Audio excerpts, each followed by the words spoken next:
Sri Siddharameswar Maharaj. La llave de la realización del ser. Capítulo 4.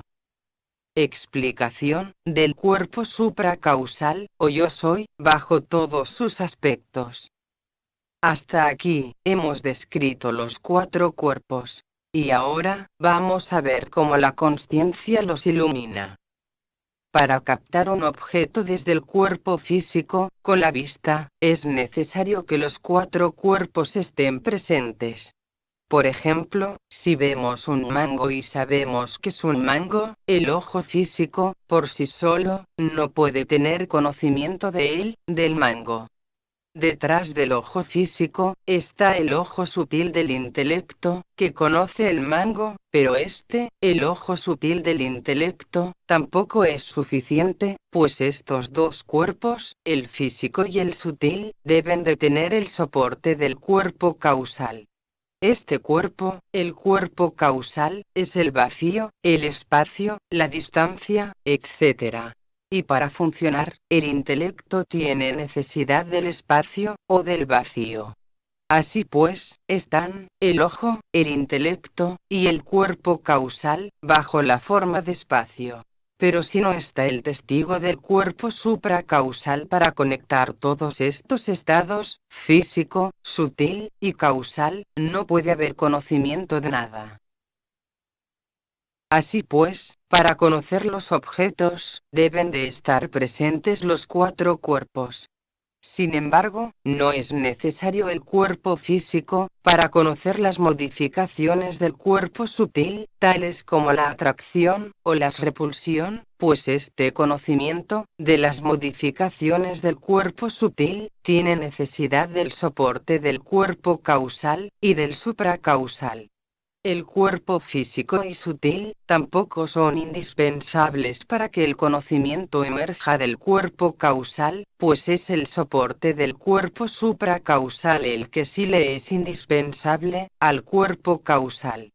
En efecto, el cuerpo sutil, es decir, el mental, el intelecto, los sentidos, y el soplo vital, o prana, no es de ninguna utilidad para el conocimiento del cuerpo causal, pues el campo del cuerpo causal es totalmente diferente, y nadie puede entrar en él.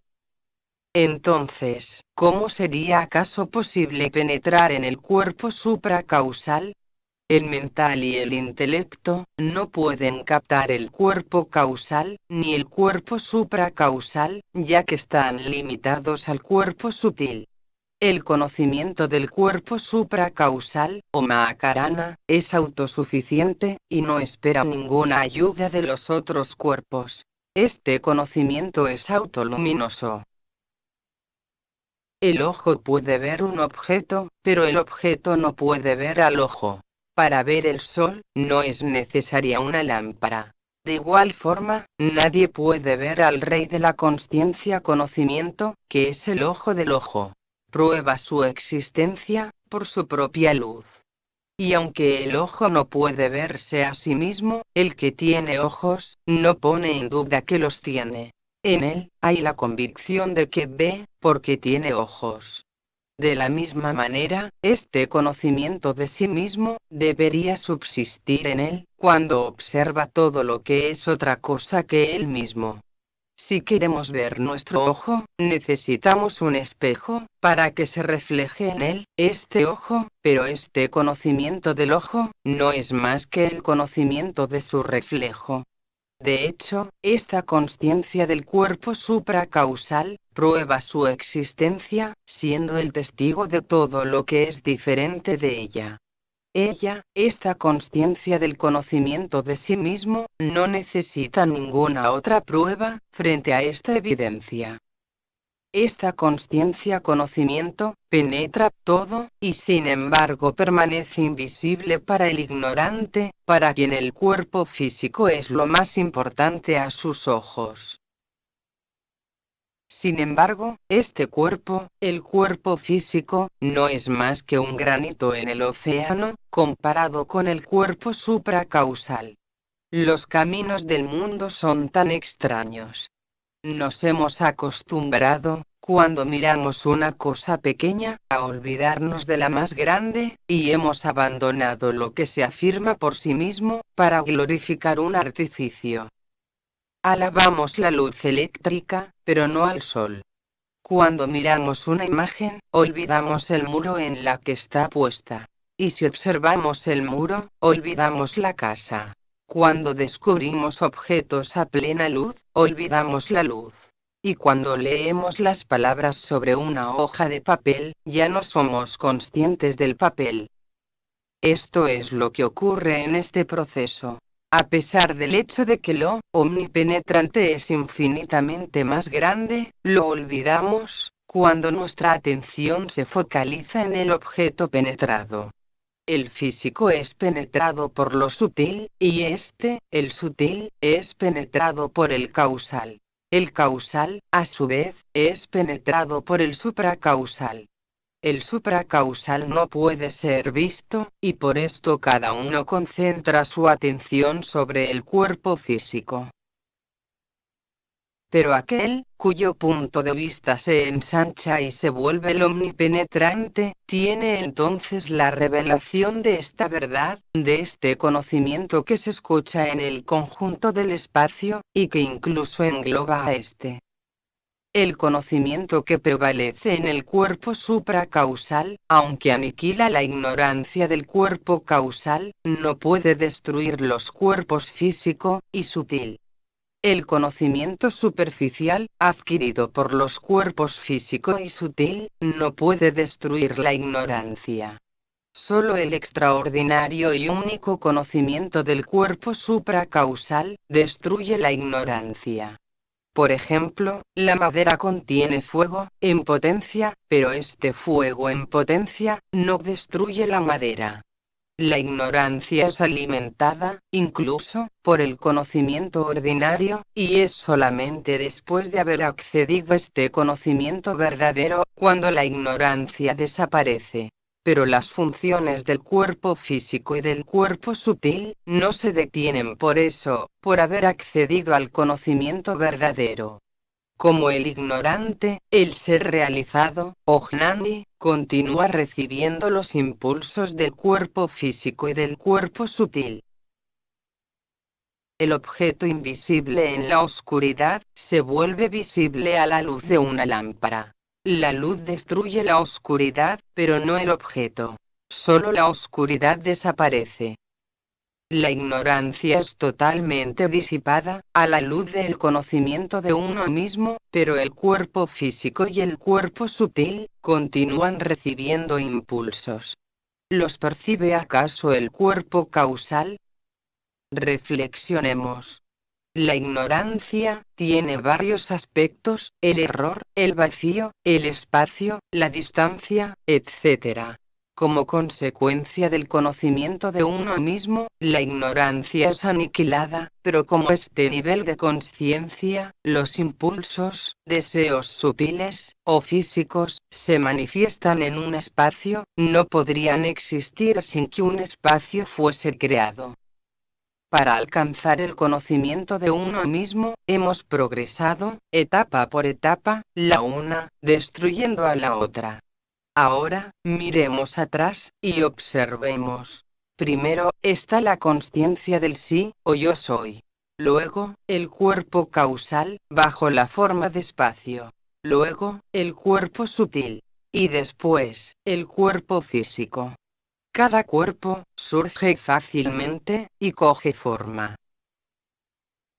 Incluso antes que los impulsos del cuerpo sutil y del cuerpo físico aparezcan, la ignorancia del cuerpo causal, ha podido ser destruida. Sin embargo, el cuerpo causal, ha sido obligado a crear un espacio, un intervalo, entre el cuerpo sutil y el cuerpo supracausal. La aparición del mundo. Cuando la consciencia pura, o conocimiento yo soy, del cuerpo supracausal, se desapega de sí misma, permitiendo así que se exprese un impulso que no es ella misma, se crea simultáneamente el cuerpo causal, bajo la forma de Chidakash, o expansión, o movimiento, de la consciencia. Luego, aparecen por este orden, el cuerpo sutil, y el cuerpo físico. Hemos explorado sucesivamente los 4 cuerpos, en el siguiente orden: el cuerpo físico, el cuerpo sutil, el cuerpo causal, y luego, el cuerpo supracausal. Ahora, el orden de esta secuencia, debe de ser inverso, o sea, primero, el cuerpo supracausal. Segundo, el cuerpo causal. Tercero, el cuerpo sutil. Y cuarto, el cuerpo físico. En vez de permanecer en paz en sí misma, la consciencia comienza a agitarse, pero antes que los cuerpos sutil y físico aparezcan, el uno después del otro, el cuerpo causal, bajo la forma de Chidakash, o movimiento de la consciencia, debe de ser franqueado, o atravesado. Nota: hay que entender que la consciencia, en sí, no se agita. Esta agitación ocurre en el espacio que se produce dentro de la consciencia. Aunque comúnmente se hable de movimientos de la consciencia, en realidad es un movimiento de la atención en el espacio del cuerpo causal. Fin de la nota. Las 2 últimas etapas aparecen después, y es solamente a este nivel que se puede sentir la existencia del mundo. La consciencia de la existencia del mundo no ha podido suprimir enteramente la ignorancia, de igual forma que la luz aniquila la obscuridad, pero nos revela también los objetos, hasta entonces disimulados por la obscuridad. El mundo solo aparece, porque es soportado por este cuerpo causal, bajo la forma de espacio, y hasta que no se siente la aparición del mundo, no se puede conocer los cuerpos sutil y físico, ya se trate de un ser despierto, o de un ignorante. Así, vemos que esta ignorancia, o desconocimiento, persiste de una forma u otra, pero para el ser despierto no aparece de la misma manera. A menos que la consciencia conocimiento no muera, la ignorancia no morirá. Nota: el estado de dualidad no desaparece, mientras existan los contrarios. La no dualidad está más allá del conocimiento y de la ignorancia. Fin de la nota. Conocimiento e ignorancia son 2 gemelos nacidos de Maya, la ilusión. Nacen y mueren juntos. Si el uno está ahí, el otro también está. Si el uno desaparece, el otro desaparece igualmente. Veamos ahora cómo el conocimiento morirá. Antes que la consciencia del cuerpo supracausal, o conocimiento de yo soy, desaparezca, deben de morir los otros 3 cuerpos, en este orden. Primero, el cuerpo físico. Segundo, el cuerpo sutil. Y tercero, el cuerpo causal. Cuando miramos a un hombre morir, no morimos con él. De la misma forma, podemos mirar tranquilamente cómo estos 4 cuerpos mueren en nuestro interior. Un principio que concierne a la muerte es este: cuando el crecimiento se detiene, comienza la disolución. El sentido de esta afirmación es que cuando algo deja de crecer, comienza a desintegrarse, y toma el camino de la muerte. No hay que hacer ninguna cosa en particular para que el proceso de la muerte comience, pues la destrucción es inherente al crecimiento. En el nacimiento está la muerte, y en la muerte está el nacimiento, es su naturaleza. Una cosa que nace, muere por su propia muerte, aunque parezca que esta, la propia muerte, tenga otras causas. La raíz de la muerte, no es otra que el nacimiento. estos 4 cuerpos, supracausal, causal, sutil y físico, se han sobrepuesto a la pura naturaleza, o para Brahman. Por tanto, ellos deben morir. ¿Cómo mueren? Eso es lo que vamos a ver. Partiendo del principio de que todo lo que nace muere, la muerte del cuerpo físico es inevitable. Si no es hoy, esto ocurrirá más tarde, de aquí a 100 años. El cuerpo crece hasta la edad de 25 años, luego comienza a declinar, para avanzar por el camino de la muerte, y un día muere.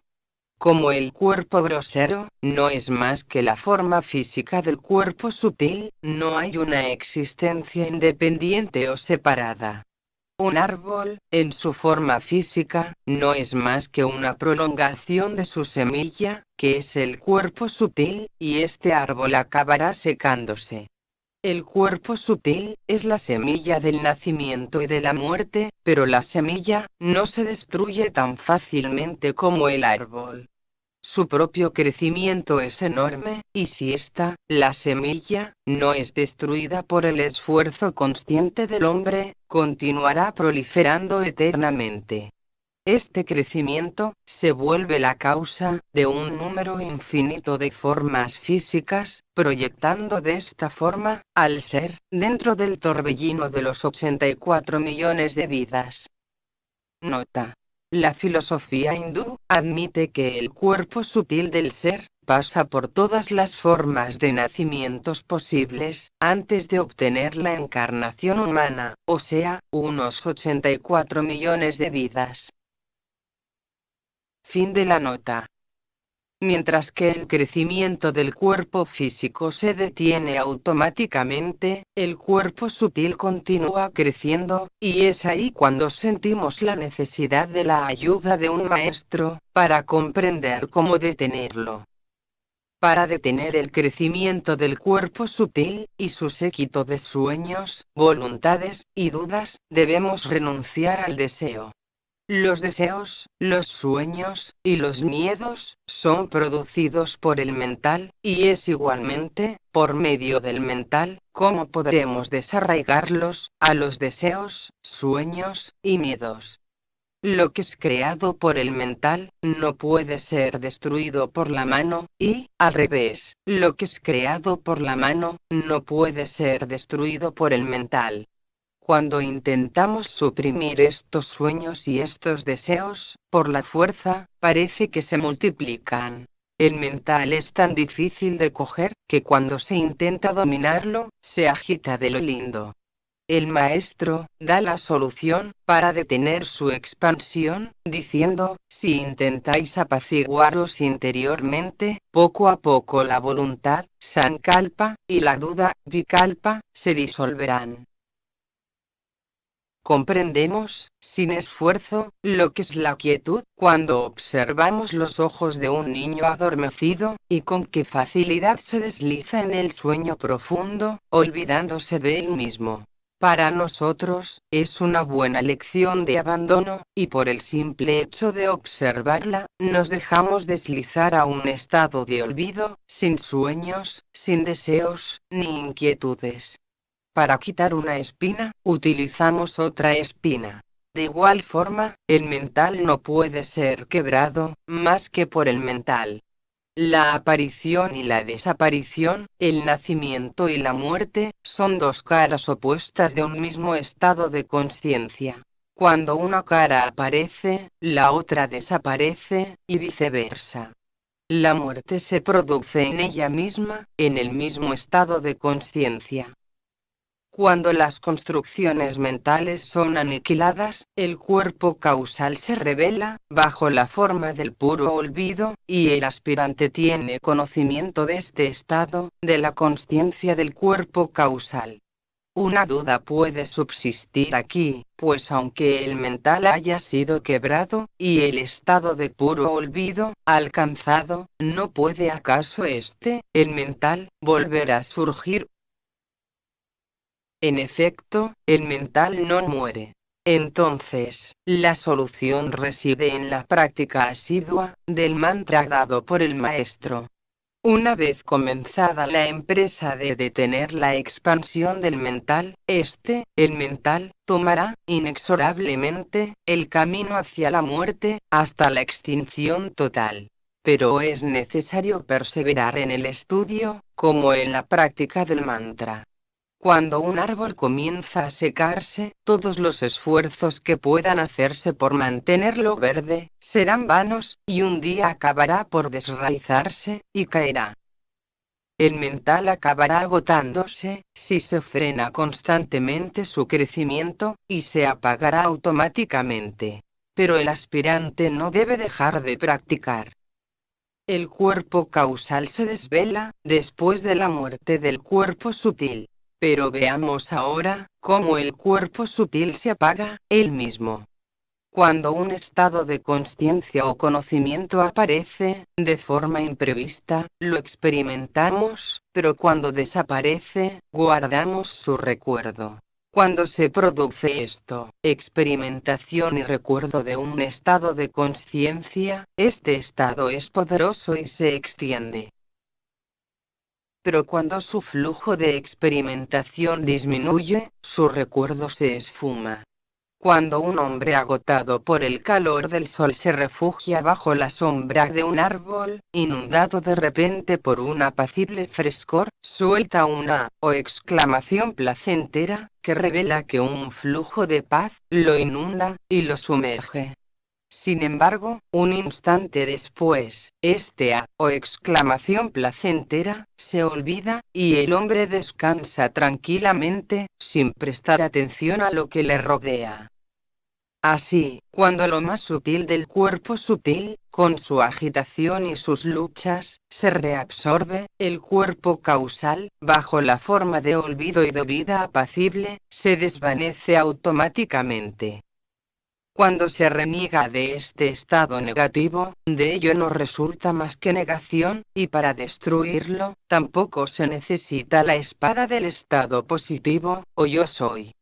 Samartha Ramdas ha aclarado este punto, con la afirmación, lo negativo, es negado, por su propia negación. Cuando el estado de olvido, o vacío, se disuelve, el estado de conocimiento, o turiya basta, cuarto estado en el que el alma se une a Brahman, se desvela. Nota. Turiya. Es el cuarto estado de conciencia. Conciencia no dual, realidad absoluta. Presente en los otros tres estados, vigilia, sueño, y sueño profundo. Fin de la nota. Pero este estado de conocimiento, o estado del cuerpo supracausal, viene a la existencia, al alimentarse de la ignorancia. Y aunque desarrolla un gran poder, igualmente deberá desaparecer. Una vez alcanzado, el conocimiento debe de desaparecer. Pues todo lo que aparece, debe de desaparecer. Igual que la ignorancia, el conocimiento ha aparecido. A la muerte del cuerpo supracausal, eso que es inherente a los cuatro cuerpos, se desvela. Es para Brahman, el no nacido, que nunca morirá. Aquel que ve la muerte de los cuatro cuerpos, permanece. Eso, para Brahman, es nuestra naturaleza verdadera. El ser humano, y las castas. El Señor Krishna ha dicho en la Bhagavad Gita, yo he creado 4 clases de castas. Todo ser humano puede experimentarlas, en él mismo. Mi creación, está dividida en 4 partes, en función de las cualidades, o atributos, y de los karmas. Brahman, Kshatriya, Vaishya, y Sudra. Nota. Brahman, Kshatriya, Vaishya, y Sudra. Estas son las 4 castas tradicionales hindús. Sacerdotes, guerreros, comerciantes, y obreros. Fin de la nota. Los 4 cuerpos, se reparten sobre la misma base. El cuerpo supracausal, se agrupa en el rango de los brahmanes, o sacerdotes. El cuerpo causal, al de los kshatriyas, o guerreros. El cuerpo sutil, al de los vaisyas, o comerciantes. Y el cuerpo físico, al de los sudras, u obreros. Es de esta manera como el Supremo se ha dividido él mismo. El cuerpo físico es pesado. Es un instrumento de trabajo y de servicio. Su rango es, pues, el de Sudra, u obrero. Se llama Vaisya, o comerciante, aquel estado de consciencia o cuerpo que, sentado confortablemente sobre cojines, tiene una balanza en la mano, y dirige los asuntos del mundo. Su intelecto compara las cosas, una es juzgada buena, la otra mala, la una grande, la otra pequeña. Este mercader emplea al Sudra, al cuerpo físico, como su servidor, y desea que las cosas sean hechas según su voluntad, ya que él es el amo. Ahora observemos el coraje del cuerpo causal. Establece su soberanía, engullendo el mundo entero y sus riquezas, acumuladas por la fuerza de los deseos, de los sueños, y de las dudas. Avala, incluso a los servidores, que son el cuerpo físico y el cuerpo sutil. Su lógica es la de la destrucción total, y es también la de un kshatriya. Así, el estado causal corresponde a los kshatriyas, o guerreros. En el cuerpo supracausal, los otros tres cuerpos o servidores son completamente ignorados. Yo no tengo nada que ver con el cuerpo físico que sufre tanto trabajando, y que es mortal. Tampoco estoy concernido por este Vaisya, el intelecto, que comercia con los sueños y los pensamientos, desplegando el gran espectáculo del mundo. Tampoco tengo nada que ver con este kshatriya del cuerpo causal, que se sienta tranquilamente, como si nada hubiera pasado, después de destruir los cuerpos físico y sutil. Ellos pueden actuar muy bien, como ellos entiendan. El cuerpo físico, bajo el yugo del trabajo, y el cuerpo sutil, agitándose en el mundo. El cuerpo causal también puede declararles la guerra, pero, ¿qué tengo acaso yo, el cuerpo supracausal, de común con ellos? Dejar al mundo luchar, y no pensar más que en Ram, pensar solamente en Dios. Teniendo este conocimiento, el cuerpo supracausal declama, pronuncia, las palabras védicas, yo soy Brahman. Luego, se instala tranquilamente, en su propia morada. El cuerpo supracausal, ha alcanzado el estado de lo divino, o Brahman. Este Brahman, es muy ortodoxo, y no tolera que lo toquen. No puede soportar el contacto con los otros cuerpos. Pero estos, los otros cuerpos, le tienen gran estima, y se cubren el rostro con el polvo de sus pies. Desde el punto de vista del verdadero conocimiento, o vijnana, el cuerpo supracausal es el más sagrado, y aunque sea mancillado por el contacto con los otros cuerpos, permanece como el más grande de los tres mundos. Nota. Vijnana. Vijnana, o vijnana. Conocimiento. Discriminación o discernimiento, entre lo real y lo irreal. Fin de la nota. Nota. Los tres mundos, Swarga Loka, Mrityu Loka, y Patala Loka, el paraíso terrestre, el mundo de los mortales, y el mundo del olvido. Fin de la nota. El cuerpo físico, es el Swarga Loka, o mundo del paraíso terrestre. El cuerpo sutil, es el Mrityu Loka, o mundo de la creación perpetua, o mundo de los mortales. Y el cuerpo causal, es el Patala Loka, o mundo del olvido. El cuerpo supracausal, es el reino de Brahma. Todos estos cuerpos, son divididos según sus cualidades, y son la herencia de estos mundos respectivos. El cuerpo físico, es el mundo de Swarga, o mundo del paraíso terrestre, y está encima de los otros mundos.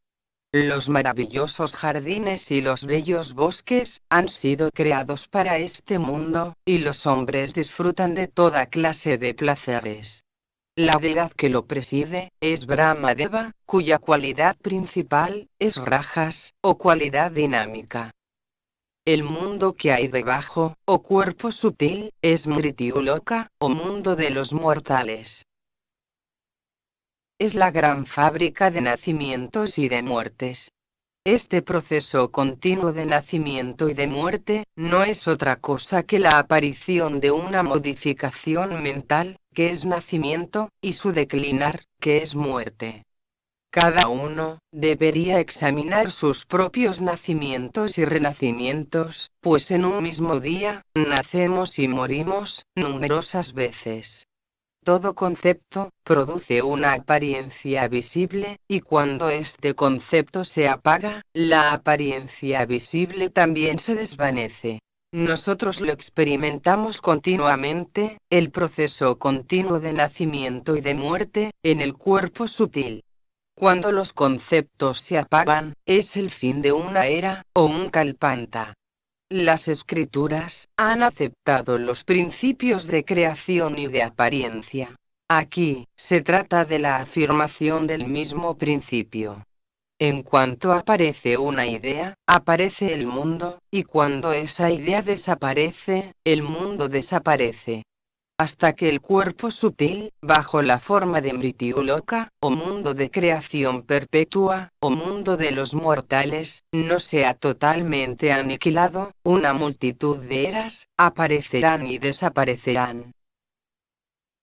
Por tanto, sería necesario morir de tal forma, que la necesidad de un renacimiento sea abolida, y luego residir en nuestra propia naturaleza, donde miedo y muerte no pueden existir.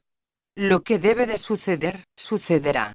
Pero podemos decir que, hasta ese momento, el Mrityuloka, o mundo de creación perpetua, o de los mortales, mantiene la boca muy abierta, para absorber todo lo que pasa. La morada del cuerpo sutil, es el sentido interno mental, o antakarana. La deidad o divinidad, que preside el Mrityuloka, o mundo de la creación perpetua, o de los mortales, es Vishnu, el que alimenta al mundo. El mundo que está debajo de Mrityuloka, o mundo de la creación perpetua, o de los mortales, es el Patalaloka, el cuerpo causal, bajo la forma de olvido total, o de vacío. Este reino, es el de la oscuridad y de la ignorancia, y está regido por Mahesh, el destructor. La cualidad de esta deidad o divinidad, de Mahesh, es tamas. Es decir, ignorancia, y oscuridad. Nota. Mahesh. Uno de los nombres del señor Shiva, que subraya su aspecto destructor. Fin de la nota. Más allá de estos tres mundos, se encuentra el cuerpo supracausal, que es el más grande de todos. La deidad que lo preside, es la pura conciencia. Es el Dios de todos los dioses, quien gobierna aquí, y todos los mundos, son su creación. Se le llama el Señor de los tres mundos, o Trailokyanata, Brahma, el maestro de todas las castas. Este Brahman, no deja aproximarse a la ignorancia, al cuerpo causal ni a su sombra. Además, rechaza ser mancillado por el mental y el intelecto, o cuerpo sutil, tanto, que no imaginamos que pueda acoger el cadáver del cuerpo físico. Este Brahman ortodoxo, bajo la forma de la pura conciencia cósmica universal, no autoriza a ningún intruso, que penetre en el cuerpo supracausal, ya sea kshatriya, o guerrero, o cuerpo causal. Vaisya, o comerciante, o cuerpo sutil. O sudra, u obrero, o cuerpo físico. No pueden entrar en su morada. Sin embargo, ellos dependen del Brahman, y nada pueden hacer sin él, sin este conocimiento original yo soy. Todas sus acciones, buenas o malas, tienen su fundamento en este Brahman. El Brahman abandona su morada, para realizar el trabajo de estas castas, y luego se purifica, antes de volver a su fuente. Comprensión, del conocimiento, del sí. Vedonarayana, Atmadeva. Este Brahman es rico en conocimiento, por eso se le llama Vedo, conocimiento, y Narayana, o Dios del conocimiento. Conoce el tiempo, pasado, presente y futuro. Es el punto de unión entre dos estados, o dos pensamientos, Sandhya. Es decir, la pura conciencia, en la ausencia del mental y de sus proyecciones. Adulado por todos, es llamado Budeva. Sean cual sean las nacionalidades, castas, o creencias, hindús, o musulmanes, jainistas, parsis, o budistas, todos lo veneran. Cuando este dios tiene hambre o sed, se le hacen ofrendas. Cojines y camas, se preparan para su reposo. Si quiere viajar, coches, aviones, y palanquines, están a su disposición. Los árboles y las plantas, florecen abundantemente, para abastecerle con guirnaldas perfumadas. Todos los servidores, están dispuestos a obedecerle. Hogar y palacio, están ahí para su placer, pues ellos también son su morada. Dios, reside en el corazón de cada ser, y recibe todas las atenciones de las que es objeto. A pesar de esto, persistimos en tomar el cuerpo por Dios, y lo servimos exclusivamente. Toda nuestra comprensión, se funda en este malentendido, tomar el cuerpo por Dios, y esta idea errónea, nos separa de Dios. ¿Podemos acaso extrañarnos de esto, de que esta idea errónea, nos separa de Dios? Nuestras acciones, sean las que sean, no tienen otra finalidad que honrarlo. Este Mahadeva, el Dios Supremo, goza constantemente, con los objetos de los sentidos, el sonido, la forma, el tacto, el gusto, y el olfato. Con los 5 sentidos de la acción, y del conocimiento. Bienaventurado, el discípulo que ha comprendido el secreto de Mahadeva.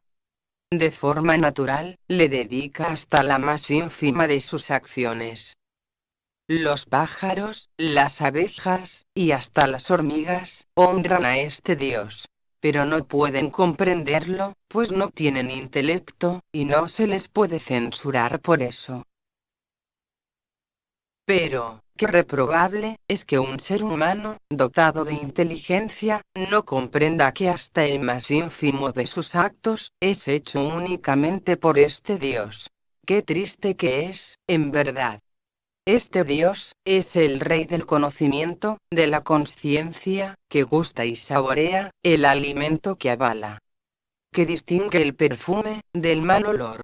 Y juzga qué sonido es agradable al oído, y cuál no lo es. Y también es Él, quien distingue lo bonito, de lo feo, y lo suave, de lo áspero.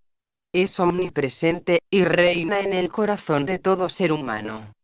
Qué terrible malentendido, nos hace adorar a otros dioses, en vez de a Él. Reflexionemos a qué Dios, los cristianos se dirigen, cuando veneran al Cristo. Los hindús, a Vishnu, o a Shiva. Los parsis, a Zoroastro. Y los budistas, a Buda. ¿Veneran acaso cadáveres? Si les pedimos que nos describan su Dios, dirán, mi Dios, es consciente. Es todo luz. Omnisciente, y omnipresente. Tiene todos los poderes. Da la vida a todo, y todo le pertenece. Que no nace ni muere. ¿Habrá alguno, que diga acaso que su Dios es una piedra, tierra, o metal? Que es vacío, y sin conciencia. Débil, ciego, o sordo. Es claro, que la naturaleza de Dios, es plena conciencia, ya se trate de Cristo, de Vishnu, de Buda, o de Zoroastro. Dios, es conciencia, y tiene las cualidades de Dios. Si alguien posee todas estas cualidades, es el signo, de que es el absoluto, o Paramatman. Vasudeva, en tanto que conciencia conocimiento, presente en el corazón de todos. Este Dios, que reside dentro de Mohammed, o Mahoma, también está en el corazón del Cristo. Las cualidades de Vishnu, en tanto que protector, son sostenidas por este mismo Dios, y no por otro Dios. Cualquiera que sea el Dios adorado por los fieles, es a este ser interior único, a quien veneran. La devoción a todos los otros dioses, exteriores a sí mismo, de hecho solo está destinada a este solo Dios, la verdad suprema. Y sus formas múltiples, no son más que los templos de este Dios único, o Atmadeva. Todos los nombres son sus templos, pues Él está presente en lo más profundo de todas las formas de ser, y reside en ellas. Él recibe la veneración que todos le testimonian. Las acciones del cuerpo físico, y las ideas, sueños, o deseos, que atraviesan el mental, se producen por amor de este Dios, por su placer. El autor de todas nuestras acciones, aquel que las aprecia y que goza de ellas, no es otro que Dios. Y si reconoces este hecho, en cada movimiento, tu tarea ha acabado. Todo acto, benéfico o no, es de esta forma, dedicado a Brahman, y el aspirante, en cuanto a él, al acto, queda absolutamente libre. Esto es lo que significa Jnana Yajna, o el sacrificio por el conocimiento. Mientras que vayas, o vengas, hables, o comas, des, o tomes, estés sentado, o de pie, o que hagas el amor. Cualquiera que sea tu actividad, rechaza todo sentimiento de culpabilidad, y piensa en Dios. Hemos visto que todo es el juego de la única consciencia, y contemplar esto, significa contemplar a Dios. La consciencia del cuerpo, debe de ser transformada en consciencia del ser. Y la liberación, es comprender que el ser, es el único actuante. Es la vía aconsejada por Samartha Ramdas, y Toukaram, que suplicaba a Dios, que le concediese este favor: haz que no te olvide nunca. Nosotros no debemos olvidar nunca al ser. La liberación está entonces, a nuestro alcance. El mental, igual que una cuerda finamente tejida, está tejido en la única dirección, de la consciencia del cuerpo. Es necesario destejerlo, en dirección opuesta, la dirección de la consciencia del sí. Una vez destejida la cuerda, sus hilos se dispersarán con el viento, y ya no existirá como tal. Una inscripción atornillada en un muro, no puede retirarse si no es destornillada, es decir, vuelta en sentido opuesto. Si el mental, guiado por el intelecto, es orientado en dirección opuesta a la consciencia del cuerpo, es decir, si es orientada hacia el ser, será absorbido en el mismo ser, igual que el mental concentrado en Rama, o en Dios, es absorbido en Rama. El mismo mental, se vuelve Rama, se vuelve Dios, y ya nada subsiste en tanto que mental. El mental, es uno con Rama Rupa, o forma sutil de Rama, o de Dios. El aspirante puede experimentarlo. Maya, y Brahman. Con el fin de comprender mejor, el juego de la sola y pura consciencia, hagamos una experiencia. Salgamos, por ejemplo, de nuestra casa, para ver la luna. Con qué rapidez, la pura consciencia se precipita sobre la luna. En una fracción de segundo, ella abraza todo el cielo. ¿Tiene acaso el mental esta rapidez? ¿Cómo va a tenerla acaso, si es gracias a esta consciencia, por lo que el mental, se mueve? Allí donde va el mental, está primero presente la consciencia. Así que no podemos extrañarnos que el movimiento del mental, sea bloqueado, en el seno de esta consciencia. Solo necesitamos abrir los ojos, y la consciencia conocimiento abraza todo el cielo, el brillo de las estrellas, y la esfera de la luna. Mejor que decir que la consciencia abraza todo, es decir, que el todo ya ha sido abrazado, pero que se experimenta después. Cuando la consciencia va del ojo a la luna, se trata del conocimiento consciencia objetivo. En este ejemplo, la luna es el objeto, y la consciencia toma esta forma, en el momento que la reconoce como luna. Si una nube pasa delante de la luna, la consciencia toma la forma de nube, y el objeto visualizado es la nube. Así, ella, la consciencia, abraza la nube, y las reconoce como objeto. Intentemos ahora ver la consciencia sin objeto. La pura consciencia, sin reconocerla en un objeto cualquiera. No nos hemos dado cuenta de esa nada o ese vacío, que se extiende desde el ojo hasta la luna, y sin embargo, está ahí, residiendo en su propia naturaleza. Es la forma pura de la consciencia, pero si no detenemos en ella nuestra atención, este vacío se vuelve objeto de percepción en tanto que espacio. Lo que puede percibirse es maya, o ilusión, mientras que lo que no puede ser visto es Brahman. Mientras que mirábamos la luna, no hemos hecho un objeto de observación del espacio, por tanto, es la consciencia sin objeto. Si este espacio vacío se separa y se vuelve un objeto de percepción, esta pura consciencia se transforma en vacío, o cero. La diferencia entre el espacio y la pura consciencia es la siguiente. Percibir su propia naturaleza como algo separado es el espacio. Mientras que abandonar la percepción, abandonar la observación de su propia naturaleza como algo separado, es el signo de la consciencia pura. Una vez conocida la pura consciencia, se la podrá distinguir, incluso si está asociada a los objetos. Por ejemplo, el agua líquida se solidifica al contacto con el frío, y se vuelve hielo. A pesar de esta densidad, se la reconoce siempre como siendo agua. Igualmente, es fácil reconocer que la humedad del barro es agua. Una vez reconocida la pura consciencia, su permanencia en este mundo cambiante, bajo la forma de Satchitananda, ser, consciencia, y beatitud, también es conocida.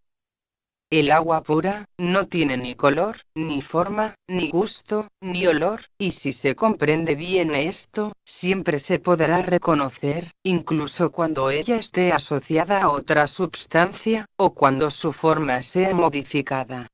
Ya esté en forma sólida, en el hielo. Ya adquiera un gusto picante, al mezclarse con una composición picante. Un gusto azucarado, en la caña de azúcar. O se transforme en perfume, en la rosa.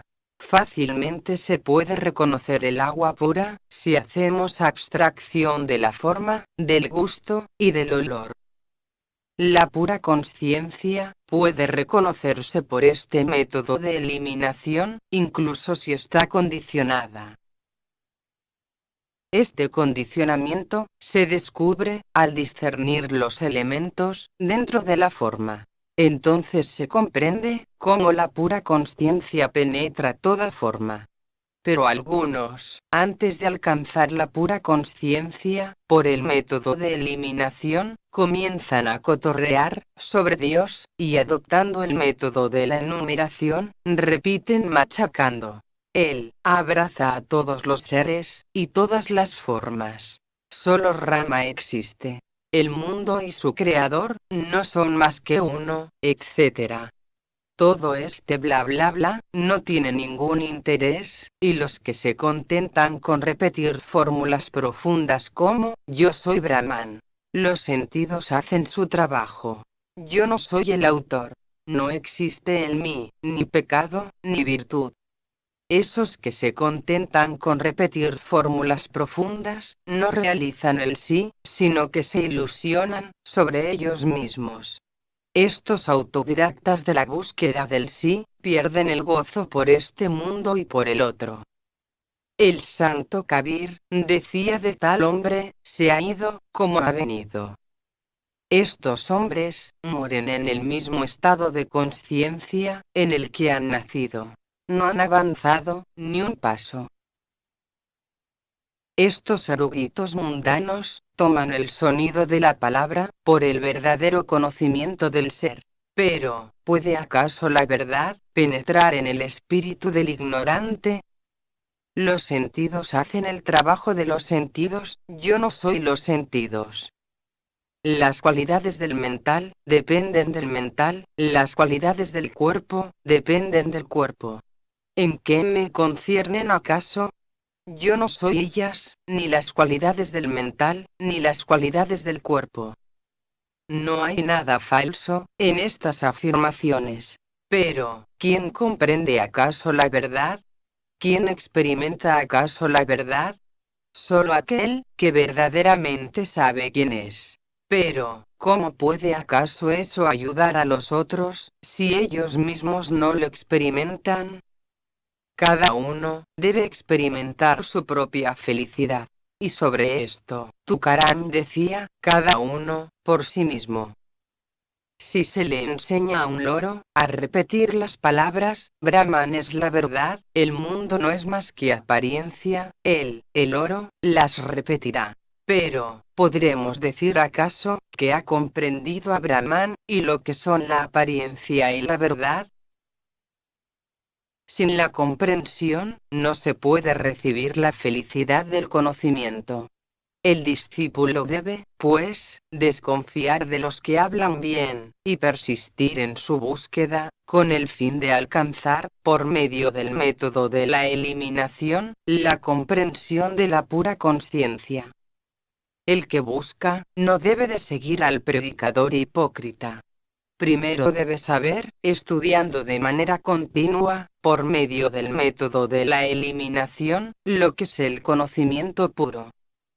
Hay diferentes tipos de conocimiento: general, particular, u objetivo. El de los fantasmas y las dudas.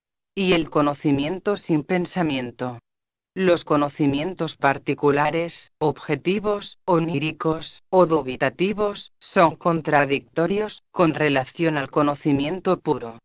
Cuando a través de los ojos, la pura consciencia absorbe en ella un objeto exterior, ella toma la forma de ese objeto, y se vuelve consciencia individual, o particular.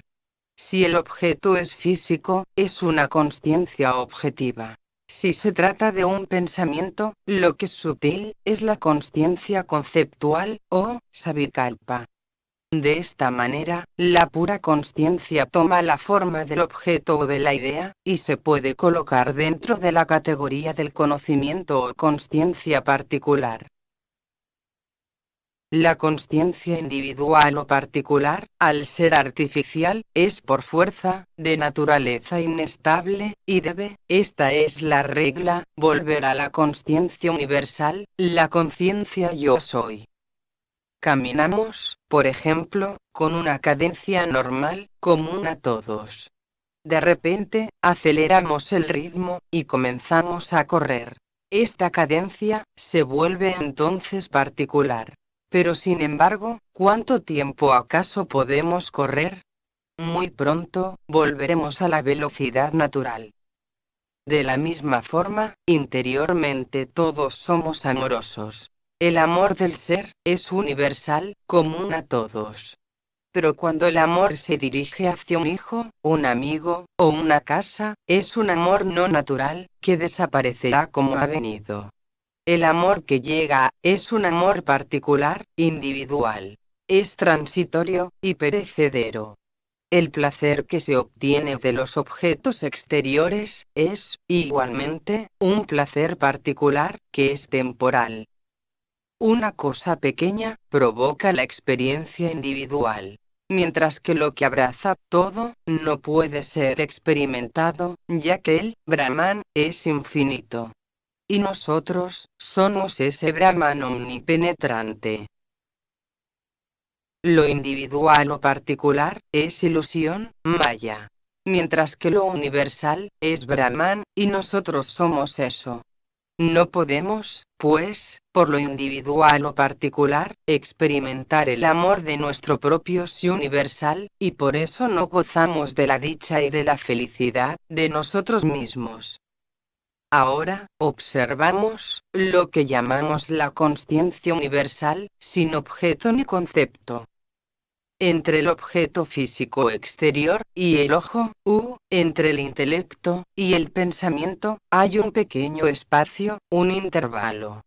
Este vacío, aunque lo sentimos, realmente no es percibido, no tenemos consciencia de él. Este vacío, esta grieta no percibida, siendo la misma consciencia, no puede ser el objeto de su propia consciencia. ¿Cómo podría el azúcar saborear su propio gusto azucarado? De la misma manera, la consciencia no puede experimentarse a sí misma como objeto.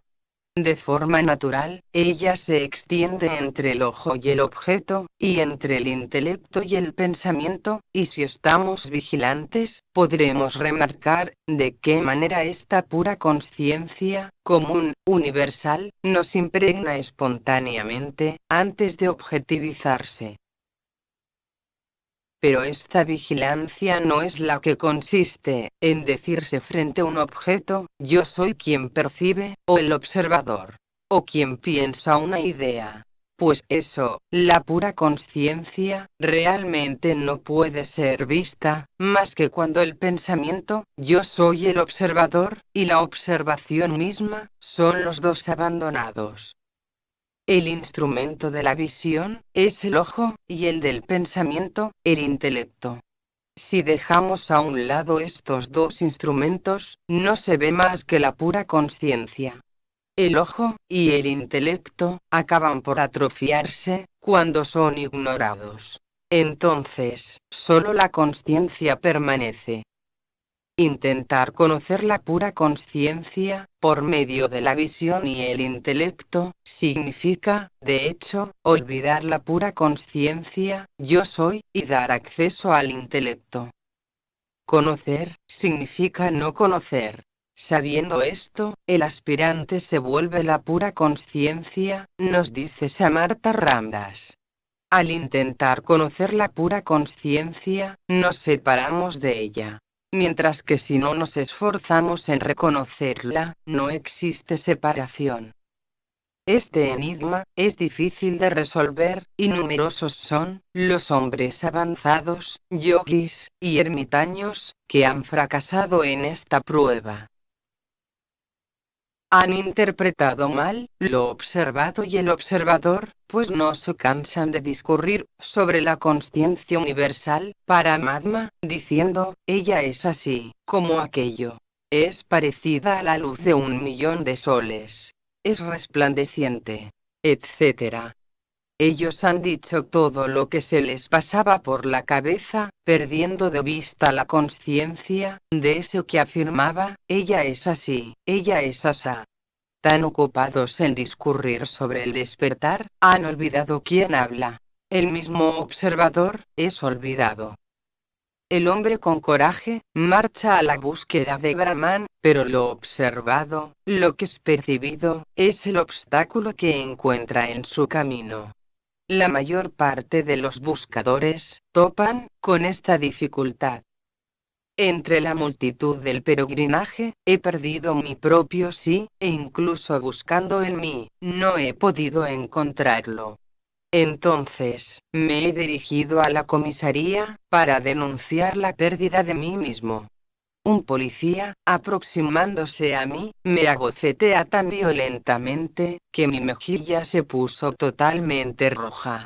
Él me pregunta, ¿y quién es acaso este tipo? Al instante, tomé conciencia de mí mismo, y estaba muy contento de volverme a encontrar. Esta es la situación del que siendo el mismo Brahman, está buscando a Brahman. ¿Dónde, o cómo, puedo encontrar a aquel que todo el mundo conoce, pero que no es conocido por nadie? Aquel que lo busca, no conoce su propia naturaleza, que es pura conciencia, y anda errante por la jungla. Sí que es raro. Más que desear el conocimiento, hay que centrarse en sí mismo. Sin esto, sin centrarse en sí mismo, no se puede conocer a Brahman. Un idiota quería saber lo que era el sueño profundo. Cada vez que se adormecía, le venía este pensamiento, ahora voy a captar el sueño profundo. y se frotaba las manos. Eso tenía como consecuencia el despertarlo completamente, y después de múltiples tentativas, el pobre hombre, totalmente agotado, abandonó todo esfuerzo para captar el sueño. El proceso es el mismo, en la tentativa de captar el Brahman. Cuando se abandona todo esfuerzo para conocerlo, nos volvemos el mismo Brahman. Rechazar el cuerpo físico y el cuerpo sutil provoca la desintegración del mental y del intelecto. El aspirante alcanza entonces el estado del cuerpo causal, que es un estado de puro olvido, de ignorancia y de vacío. Para aniquilar esta ignorancia, es necesario adquirir el conocimiento del Brahman, con la ayuda del intelecto sutil, y de esta parte de la consciencia que es puro conocimiento, que el aspirante intentará conocerlo. Shankara ha calificado de loco a tal hombre, pues aquel que intenta conocer a Brahman con el intelecto sutil, no hace más que acrecentar el campo del cuerpo sutil. Nota. Sankara. Se le llama Sankaracharya, maestro espiritual, reformador del hinduismo, que vivió en el siglo VIII, restaura la esencia perdida en ritualismos del hinduismo, y es el máximo exponente del Advaita Vedanta, la no dualidad. Fin de la nota. Después de haber trascendido el cuerpo sutil, el aspirante penetra en el cuerpo causal, pero si en este punto intenta aún conocer a Brahman con el intelecto, no se establecerá sólidamente en el cuerpo causal, y corre el riesgo de volver a caer fracasado, al nivel del cuerpo sutil, con su cortejo de conceptos, de sueños, y de dudas. Si el aspirante imagina que puede utilizar las palabras, allí donde el mental y el discurso nunca pudieron penetrar, no progresará nunca, y volverá a caer más bien, a un nivel inferior.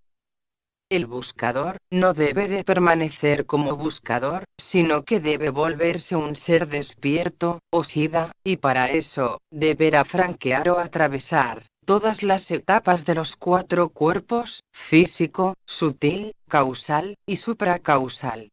La práctica le permite penetrar sucesivamente en los cuatro cuerpos y purificarlos. Solo entonces, la verdad del sí, Satyanarayana, será solícito, y se establecerá en él. Hecho esto, es seguro que el aspirante se ha vuelto un ser despierto. Hemos procedido al estudio de los cuatro cuerpos, y los aspirantes deben de haber seguido este razonamiento. Para que algo brille por sí mismo, es necesario afinarlo y pulirlo, durante cierto tiempo. Igualmente, antes de volverse un ser realizado, el buscador deberá pulir sin descanso la consciencia del cuerpo supracausal, con el fin de que la consciencia esté completamente pura. Sabemos que la pura consciencia es omnipenetrante, pero después de haberlo comprendido intelectualmente, es preciso impregnarse de ella, y una de las prácticas que favorecen esta asimilación es esforzarse por hacer felices a los que están a tu alrededor. Con este método, el sí abraza a todas las cosas y a todos los seres. El mundo entero ya no es más que consciencia. El conocimiento del sí se establece entonces firmemente. La tesis de los Vedas es de esta forma, probada y verificada. Es la vía de la devoción saguna, o con cualidades. Es decir, la devoción del Supremo, Paramatman, en su manifestación. Toda forma de vida, insecto, cerdo, o perro, es amor del sí, Brahmananda. Pues el sí, está presente en todo. Paramatman, el no manifestado, el sin forma, y sin cualidad, se manifiesta con cualidades, bajo la forma del universo. Ciertamente, está presente en lo inanimado, pero puede experimentarse claramente, en los seres animados. Por eso es preferible venerar un dios vivo, antes que a un ídolo de piedra o de metal, sin vida. el Dios vivo, habla y camina. Experimenta claramente las cualidades de la consciencia. Él es Saguna, o con cualidades. ¿Dónde están acaso estas cualidades? ¿En un ídolo de piedra?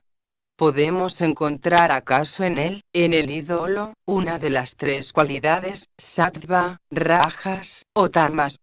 En los seres animados, por el contrario, encontramos estas cualidades, sattva, rajas, y tamas. Todos los seres son formas de Dios. El sabio que posee el conocimiento, sattvaguna, colma nuestros anhelos, si se lo pedimos sinceramente. Pero si censuramos su manifestación física, tamasguna, solo recibiremos una experiencia negativa, que nos llamará al orden. Venerad el Dios que habla y camina, pues la piedra no es de ninguna utilidad. El santo Kabir nos lo ha aconsejado claramente. Desde que la palabra devoción es murmurada, las flores, el incienso, y el kumkum, nos viene al espíritu. Pero la verdadera devoción, consiste más bien, en honrar a todos los seres, y a hacerlos felices. Nota. Kumkum. Polvo rojo, que en los ritos hindúes, se aplica en la frente, en el sitio del tercer ojo. Fin de la nota. Shankara ama las hojas de betel. El dios Matuti ama el sindur, y Vishnu las hojas de tulsi. Cada deidad o divinidad debe de ser venerada con lo que le conviene, pues honrarlo con otra cosa sería pura malicia, y no devoción. Aunque Paramatma, el Supremo, sea uno, los fieles veneran a Dios de diferentes maneras, en función del condicionamiento al que este Dios está unido. Dios reside, igualmente, en un asno, pero sería una broma pesada, a la mirada del Supremo, el rezarle, con las manos juntas, delante de un asno. ¿Estaría Dios acaso contento, si le rezases así? Para honrar realmente a Dios, que se manifiesta en el asno, es preferible darle agua, y hierba muy verde. Satisfacer el Dios que ha tomado forma humana, alimentándole, es también veneración por el Supremo. Pero si hay un error en la ofrenda, y el alimento del hombre es dado al asno, y viceversa, eso es igual que dar el toro de Shankara a Maruti, y dar el sindur a Shankara. Para estar plenamente satisfecho, cada uno debe recibir lo que desea. La serpiente y el escorpión son igualmente Dios, pero honrarlos consiste en mantenerlos a distancia. Eso significa que debéis de dejarlos vivir tranquilamente su vida, pues si intentáis abrazarlos con devoción, este dios serpiente os morderá, probándoos de esta forma, que abrazarla no es honrarla. Alguno se puede preguntar, que por qué dejarlos escapar significa honrarlos, pues, estas criaturas son peligrosas, y se las debe de matar. La respuesta es que, una serpiente o un escorpión, solo muerden cuando se les toca, o están en peligro. Pero el hombre siempre está dispuesto a matarlos, aunque estén lejos. ¿No es acaso la naturaleza del hombre la que es dañina, y no la de la serpiente, o la del escorpión? En efecto, así es, ya que vosotros tenéis el deseo de matarlas. Dejaros penetrar por el sentimiento de que, serpientes y escorpiones, son mi propia naturaleza, y se producirá un milagro. El sí, de la serpiente, o del escorpión, no es una piedra. Cuando vuestro sí se establezca en él, se volverá uno con vuestro propio sí, y ya no tendrá ningún deseo de morderos. Pero mientras que le consideréis, a su sí, como a una serpiente, ella os considerará también como su enemigo. En un espejo, veis la misma expresión que tiene vuestro rostro. ¿Acaso es culpa del espejo, si la expresión es amarga? Si sonreís delante de un espejo, no tenéis ninguna necesidad de ordenar al reflejo, que sonría. ¿Por qué os roban acaso los ladrones? porque constantemente tenéis el deseo de robar a los otros, para llenar vuestra casa. Cuando desarrollamos el sentimiento de renunciación, se difunde en el exterior, y, aunque no pidamos nada, la gente está predispuesta a dar todo lo que ellos tienen. Mientras que aquel que mendiga, no recibirá nada. Todo esto puede sembrar la turbación en el aspirante, y puede decir: Maharaj, vuestra manera de pensar parece justa, pero en el momento en que vemos una serpiente, o a alguien que nos pone la mano en el bolsillo, para robarnos la cartera, es difícil de considerarlos Dios, y no actuar.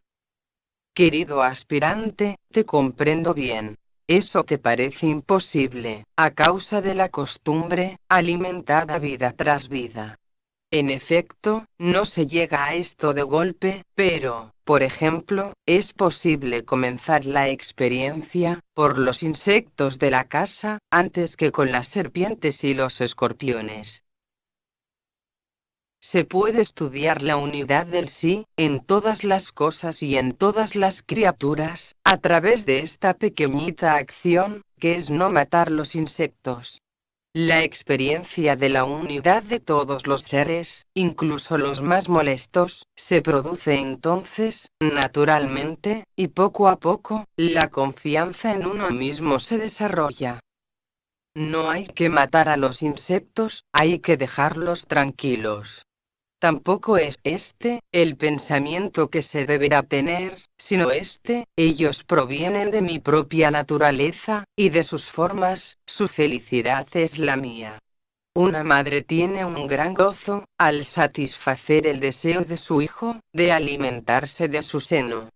Deberíamos experimentar este mismo gozo, al dejar que los insectos succionaran nuestra propia sangre. Es un comienzo, en el camino que conduce al sentimiento de unidad de todos los seres, y persistiendo en esta práctica, la tierra entera pronto no tendrá ni un solo enemigo. Entonces, estaremos libres de todo miedo. La temeridad, o valentía, será nuestra compañera. Liberado de la duda, el aspirante alcanza el conocimiento del sí, pero aún no puede experimentar el gozo de la verdadera liberación. La riqueza es una cosa, pero el sentimiento de gozo que se saca de ella, es otra cosa. Su conocimiento no se acrecentará más que si el sentimiento de unidad con todas las cosas nace en él. O, al igual que el hombre rico, pero avaro, no saboreará la felicidad que emana de la liberación durante su vida. La plenitud de la felicidad es el estado sin miedo. Pero, aquel que tiene el conocimiento del sí, sin experimentar el sentimiento de unidad, no está liberado del miedo. El miedo es el compañero de la dualidad.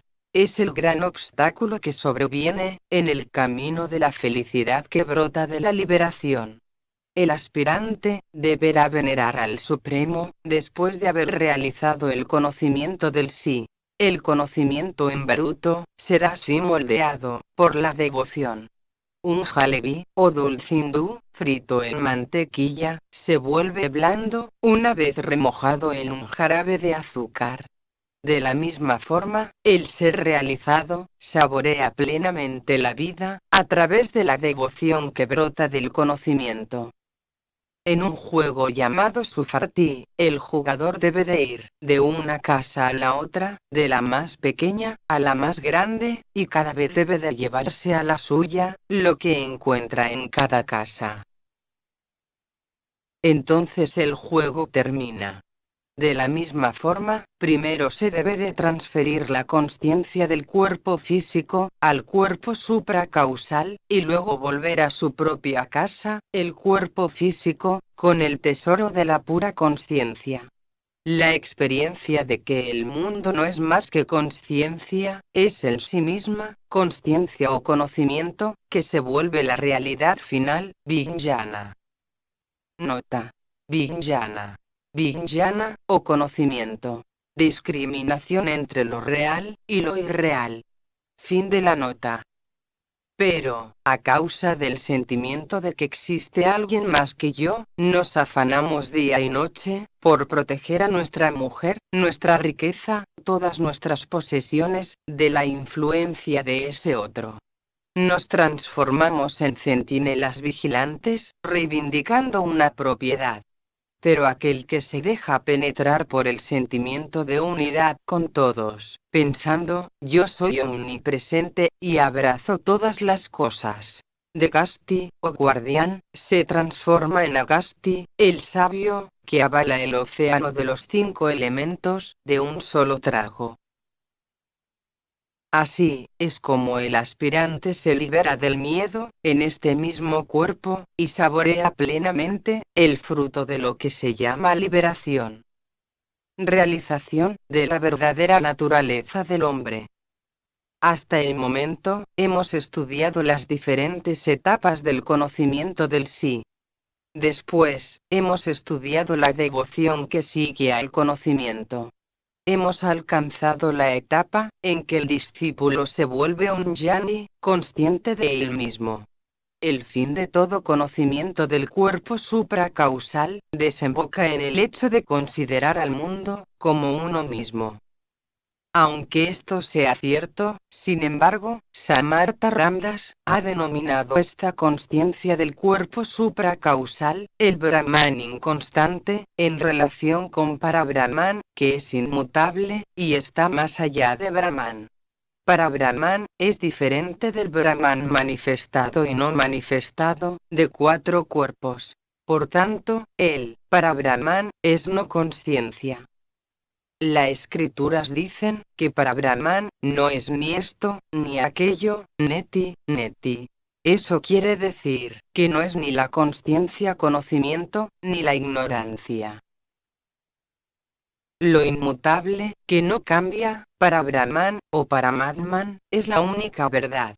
La esencia y la raíz, de todo lo que es transitorio. El, para Brahman, es la substancia. Esta es la conclusión de Samartha Ramdas, en el capítulo 2, de su libro Dasbod. ¿Por qué es acaso inestable, esta consciencia de Brahman? Porque tiene muchos nombres, masculinos, femeninos, o neutros. Satchitananda, o la naturaleza divina, en su primera expresión, ser, conciencia, beatitud. Ankara, o ego. Narayana, o uno de los nombres de Vishnu. Shiva, o el ser primordial, etc. Son de género masculino. Shakti, o energía. Prakriti, o naturaleza original. Shruti, o pulsación original yo soy, etc. Son de género femenino. Nijasrupam, o nuestra propia naturaleza. Makarana, o cuerpo supracausal. La pura conciencia, Brahman, etc. Son de género neutro, como todos los nombres dados al conocimiento del sí. Lo que no entra en ninguna de estas categorías, es el eterno, el inmutable, para Brahman. La cualidad de consciencia del cuerpo supracausal, es ciertamente superior a la del cuerpo físico. Esta consciencia del cuerpo supracausal, se puede alcanzar con el método de la eliminación. Luego, con el trabajo deductivo, se mezcla de nuevo, con el cuerpo físico. Sin embargo, no se puede decir que este doble movimiento de consciencia, sea el signo de que el aspirante haya alcanzado la última realidad, para Brahman. Para Brahman, es el punto sin retorno. La consciencia es llamada consciencia, pero Brahman no tiene nombre en realidad. En la consciencia, yo soy, hay una asociación a la forma del mundo, la inteligencia, o chitta, sufre la modificación, el movimiento, y la consciencia también. La modificación o el cambio, es un estado. Y para Brahman, está más allá de todo cambio. Hay, pues, la misma diferencia entre el conocimiento, jnana, la consciencia yo soy, y el absoluto, como entre la oscuridad y la luz.